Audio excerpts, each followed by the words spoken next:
Bachelor of hotel management లో university first rank, second rank, third rank. Sun International, Visakhapatnam, Hyderabad. Very good morning. Chandrababu Naidu గారి కోసం తెప్పిస్తున్న helicopter పూణేలో కూలిపోయింది అని చెప్పి ఒక 3 రోజుల కిందట వార్త వచ్చింది. ఇది శనివారం నాడు జరిగింది. తొలుత వచ్చిన వార్తలు ఏంటంటే ముంబై నుంచి ఒక హెలికాప్టర్ హైదరాబాద్కు వస్తోంది. అది మధ్యలో పూణేలో కూలిపోయింది. అందులో పైలట్తో సహా 4 ఉన్నారు, అంటే హెలికాప్టర్ క్రూ కూడా. అయితే అదృష్టవశాత్తు ఎవరికి తీవ్రమైన ప్రమాదం జరగలేదు, ఎవరు చనిపోలేదు, కొంత గాయాలైనవి. కారణం ఏంటంటే పూణే దగ్గర వాతావరణం ఏదో సరిగ్గా లేదు. అతను దించడానికి ప్రయత్నించాడు. అయితే అదేదో చెట్టు కొట్టుకొని మొత్తానికి ఆ ఇంపాక్ట్ వల్ల ఏమో కానీ ఎవరికి ప్రాణాపాయం లేకుండా బతికి బయటపడ్డారు. అది కథనం. ఇది దాదాపుగా మీకు అన్ని ఇంగ్లీష్ పేపర్లో కూడా వచ్చిందండి ఈ వార్త. Hyderabad bound helicopter crashes in Pune. మనకున్న ఇంట్రెస్ట్ ఏంటంటే హైదరాబాద్ బౌండ్ హెలికాప్టర్ అని రాశారు. అందులో దాదాపుగా అందరూ ఇదే రాశారు. 4 ఆక్యుపెంట్స్ సర్వైవ్ మిషాప్ అన్నారు. అంటే ప్రమాదం నుంచి 4 ఆక్యుపెంట్స్ తప్పించుకున్నారు అని. ఇది చిన్న కథనం. ఈ కథనంలో ఏంటంటే పూణే దగ్గర ముల్షి అనే తహసీల్ దగ్గర ముంబై నుంచి హైదరాబాద్ వస్తున్నటువంటి హెలికాప్టర్ ఆగస్టు 24వ తేదీ మధ్యాహ్నం పూట కూలింది. అందులో ఉన్న 4 కూడా పాడ్ అనేటువంటి ప్రాంతం దగ్గర అక్కడ ఈ హెలికాప్టర్ కూలింది. అయితే వాళ్ళకి కొన్ని దెబ్బలు తగిలినా కూడా ప్రాణాపాయం లేదు. కెప్టెన్ ఆఫ్ ద హెలికాప్టర్ని హాస్పిటల్కి తీసుకెళ్లారు. మిగతా 3 కూడా స్టేబుల్గా ఉన్నారు. ఈ హెలికాప్టర్ గ్లోబల్ వెక్ట్రా కంపెనీ అనే కంపెనీకి చెందింది. ఎందుకు ఈ ప్రమాదం జరిగింది అనే దాని మీద దర్యాప్తు జరుగుతోంది. ఇది జనరల్గా వచ్చిన వార్త. అయితే ఈ వార్తని తొలుత సాక్షి వాళ్ళు అనుకుంటాను వేశారు. ఏంటి ఇది చంద్రబాబు నాయుడు కోసం వస్తున్నది, చంద్రబాబు నాయుడు కోసం తెప్పిస్తున్నారు ఈ హెలికాప్టర్ని ముంబై నుంచి, ఆ హెలికాప్టర్ కూలిపోయింది అని.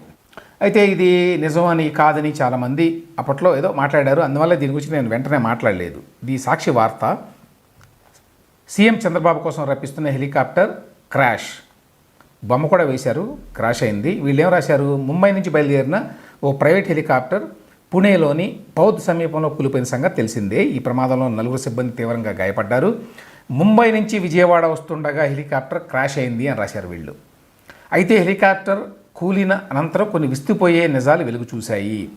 ఏపీ ముఖ్యమంత్రి చంద్రబాబు నాయుడు కోసమే హెలికాప్టర్ను ముంబై నుంచి విజయవాడకు రప్పిస్తుండగా ఈ ప్రమాదం చోటు చేసుకుంది. ఇది కీలకం. 1 రోజుల నుంచి మెయింటెనెన్స్లో ఉన్న హెలికాప్టర్ను ఆగమేఘాల మీద విజయవాడకు రప్పించే ప్రయత్నం చేశారు అధికారులు. ఏవియేషన్ కోఆర్డినేటింగ్ ఆఫీసర్ నరసింహరావు ఒత్తిడితోనే హెలికాప్టర్ విజయవాడకు బయలుదేరినట్లు సమాచారం.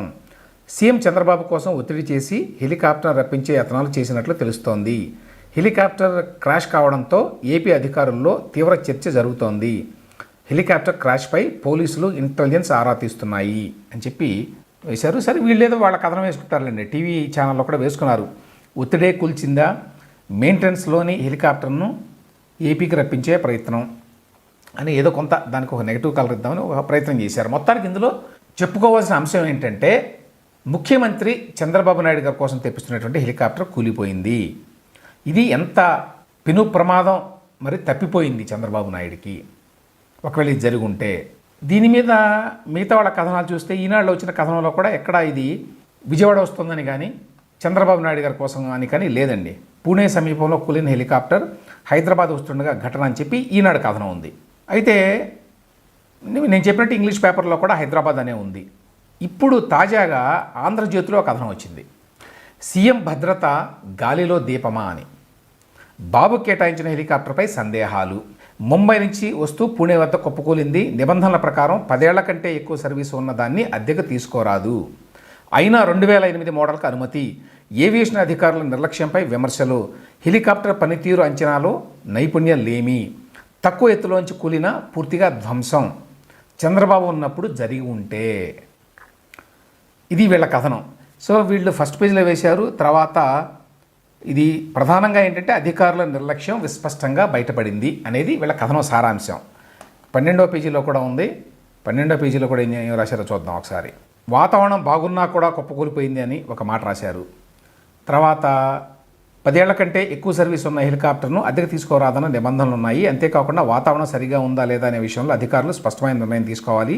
అయితే ఏవియేషన్ అధికారులు వీటిని విస్మరించి గ్లోబల్ వెక్ట్రా అనే సంస్థ నుంచి వీటి GVI AW139 2008 మోడల్ హెలికాప్టర్ను విజయవాడలో ల్యాండ్ చేసుకునేందుకు ఈ నెల 24న అనుమతి తీసుకున్నారు.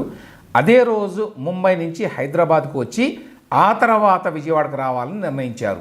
ఇది వీళ్ళు చెప్తున్న కథనం. అయితే ముంబై నుంచి వస్తున్నప్పుడు పూణే జిల్లా పాడ్ గ్రామం వద్ద హెలికాప్టర్ అతి తక్కువ ఎత్తులో నుంచి కూలిపోయింది. ఇంత తక్కువ ఎత్తులో నుంచి కూలినప్పుడు హెలికాప్టర్ పూర్తిగా ధ్వంసం కావడంపై నిపుణులు ఆందోళన వ్యక్తం చేస్తున్నారు. హెలికాప్టర్ను ఎంపిక చేసే ఏవియేషన్ అధికారులకు అవగాహన లోపం కారణంగా ఇలాంటి ప్రమాదం జరిగింది అని చెప్తున్నారు అని చెప్పి భద్రతా చర్యలపై అనుమానాలు అని కూడా రాశారు వీళ్ళు. ఏవియేషన్ అధికారుల భద్రతా చర్యలపై అనుమానాలు వ్యక్తమవుతున్నాయి. మొత్తంగా ఏమిటంటే సీఎం చంద్రబాబు విషయంలో అధికారులు ఇంత నిర్లక్ష్యంగా వ్యవహరించడం ఏంటని టీడీపీ నేతలు ప్రశ్నిస్తున్నారు అని వీళ్ళ కథనం ఇది. సో బేసికల్లీ ఏమిటంటే ఈ హెలికాప్టర్ ముంబై నుంచి చంద్రబాబు నాయుడు గారి కోసమే వస్తున్నది అనేటువంటి కథనం ఏదైతే సాక్షిలో తొలుత వేశారో అది కరెక్టే అన్నట్టుగా మరి ఆంధ్రజ్యోతి కూడా వేసింది. ముందు హైదరాబాద్ వస్తున్న మాట వాస్తవమే అయినా హైదరాబాద్ వచ్చిన తర్వాత విజయవాడకే అది it was meant for Chandrababu Naidu గారు. ఇందులో ఇక్కడ చెప్పుకోవాల్సిన విషయాలు 2-3 ఉన్నాయండి. ఒకటి ఏంటంటే యాక్చువల్గా మనకి గతంలో ఈ సివిల్ ఏవియేషన్కి డైరెక్టర్గా భరత్ రెడ్డి అని చెప్పి ఒక ఆయన ఉండేవాడు. ఆయన తెలంగాణ ప్రభుత్వానికి సలహాదారుగా ఉండేవాడు. ఆయన్నే జగన్మోహన్ రెడ్డి గారు అధికారంలోకి రాగానే 2019లో పెట్టుకున్నారు. అప్పట్లో కొన్ని విమర్శలు కూడా వచ్చినాయి. తెలంగాణ ప్రభుత్వానికి ఉన్న వ్యక్తి అయినా ఇంకెవరో దొరకలేదా, మరొకరు ఒకే వ్యక్తి 2 ప్రభుత్వాలకి పనిచేస్తారా అని. సరే అదేమైందో తెలియదు. ఇప్పుడు ఆయన ఉన్నారో లేదో కూడా తెలియదు. ఇప్పుడు జ్యోతి కథనంలో కూడా ఆయన పేరు లేదు కాబట్టి ఆ భరత్ రెడ్డి గారు ఇప్పుడు లేరు అనుకోవాలి.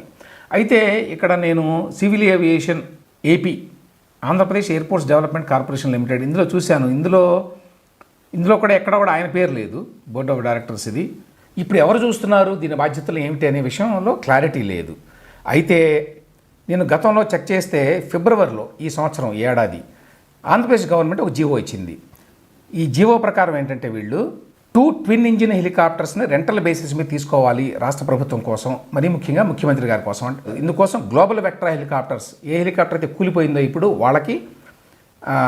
వాళ్ళని ప్రస్తావిస్తూ వాళ్ళు L1 బిడ్డర్గా వచ్చారు అని చెప్పారు. వీళ్ళు ఇచ్చిన వివరాల ప్రకారం ఏంటంటే government propose to procure 2 brand new twin engine helicopters. Twin engine ఉంటే ఏంటంటే కొంచెం మోర్ సేఫ్ అనమాట, సేఫర్ అది. With less than 2 years age, 2 సంవత్సరాల లోపు వయసు ఉన్నటువంటి ట్విన్ ఇంజిన్ హెలికాప్టర్లు కొనుగోలు చేయాలని చెప్పి 2024 ఫిబ్రవరిలో అప్పటి జగన్మోహన్ రెడ్డి ప్రభుత్వం నిర్ణయించింది. To meet the flying commitments of honourable CM of AP and other VVIPs. ఈ ప్రకారం ఈ టెండర్ నోటిఫికేషన్ ఇచ్చారు. దీన్ని తెరిస్తే helicopter shall be twin engine brand new less 2 years old అని చెప్పి వాళ్ళు కొన్ని కండిషన్స్ కూడా పెట్టారు. పెడితే ఇందులో 1,90,75,000 రూపాయలు per month inclusive of taxes అద్దె. ఎంత ఎక్స్పెన్సివ్ చూడండి హెలికాప్టర్. మరి గవర్నమెంట్స్ ఎందుకు కొనుక్కోవో తెలియదు. మరి కొనుక్కోవడానికి 20-30 కోట్లలో వస్తుంది అనుకుంటా హెలికాప్టర్ మరి. కానీ దానికి అద్దె మాత్రం ఇంత ఉంది, 1,91,75,000 నెలకి. ఇది ట్యాక్సెస్తో సహా. ఇది కాకుండా అదనపు ఛార్జెస్ చాలా ఉంటాయట. ఫైనాన్షియల్ బిడ్ అమౌంట్ ఏమో ఇది చెప్పారు 1,91,75,000 అని. గ్రౌండ్ హ్యాండింగ్ ఛార్జెస్ అదనం, అకామిడేషన్ ఛార్జెస్ అదనం, లాజిస్టిక్ ఛార్జెస్ అదనం, ట్రాన్స్పోర్టేషన్ ఛార్జెస్ అదనం, క్రూ మెడికల్స్ అదనం, ఏటీసీ ఛార్జెస్ అదనం. ఇవన్నీ కూడా అదనాలు. ఈ అదనాలన్నీ కలిపి ఎన్ని అవుతాయో ఇందులో లేదు. కానీ మొత్తానికి వీళ్ళు దీనిని ప్రొక్యూర్ చేస్తూ వీళ్ళు ఒక జీవో కూడా ఇచ్చారండి. సో దాని ప్రకారమే బహుశా ఇది ఈ గ్లోబల్ వెక్టర్ హెలికాప్టర్కి చెందినటువంటి హెలికాప్టర్ వస్తోంది. మరి ఇందులో దాని ప్రకారం అయితే బ్రాండ్ న్యూ అయి ఉండాలి, 2 సంవత్సరాల లోపే అయి ఉండాలి అనేటువంటి నిబంధనలు ఉన్నాయి. అయినా పాత హెలికాప్టర్ ఎందుకు వస్తుంది అనేది తెలియదు ఒకటి. రెండవది, స్టేట్ గవర్నమెంట్ దీనికి సంబంధించి ఎటువంటి ప్రకటన ఇవ్వాలా. ఇది నిజంగానే ముఖ్యమంత్రి చంద్రబాబు నాయుడు గారి కోసం వస్తున్నదా? మరి వస్తే ఈ రకమైన ప్రమాదం జరిగినప్పుడు దాన్ని పరిగణలోకి తీసుకోవాలి కదా. మరి ఆంధ్రజ్యోతి కథనం ప్రకారం అనుకుంటే దాని మీద మరి ఏమన్నా చర్చలు జరుగుతున్నాయా, చర్యలు చేయబడుతున్నారా? ఆ హెలికాప్టర్ ఒకవేళ వచ్చుంటే అది ఎక్కడైనా కూలి ఉంటే ఎంతటి పెను ప్రమాదం జరుగుండేది? దీనికి బాధ్యత ఎవరిది? కాబట్టి దీనికి సంబంధించి స్టేట్ గవర్నమెంట్ నుంచి, ఏపీ గవర్నమెంట్ నుంచి ఎటువంటి ప్రకటన లేకపోవడం వల్ల ఇంకా గందరగోళంగా ఉంది. ఇది నిజంగానే మరి చంద్రబాబు నాయుడు గారి కోసం వచ్చిందా లేదా? నేను ఇంతకుముందు చెప్పినట్టు సాక్షిలో వేస్తే సరే సాక్షి వాడు కావాలని రాశారా అని చెప్పి అనుకోవచ్చు. ఇప్పుడు ఆంధ్రజ్యోతిలో కూడా రాశారు కాబట్టి ఇందులో ఎంతో కొంత వాస్తవం ఉంది.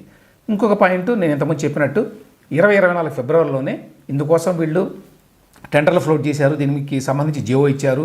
ఇంత అద్దె అన్నారు, ఇవి కండిషన్స్ అన్నారు, కొత్త హెలికాప్టర్ అన్నారు. ఇదే కంపెనీ ఇదే గ్లోబల్ వెక్టర్ హెలికాప్టర్ అని చెప్పి L1 బిడ్డర్ అన్నారు కాబట్టి అదే గ్లోబల్ వెక్టర్ హెలికాప్టరే వచ్చింది. కానీ అది పాత హెలికాప్టర్ కూలిపోయింది అని చెప్పి చెప్తున్నారు.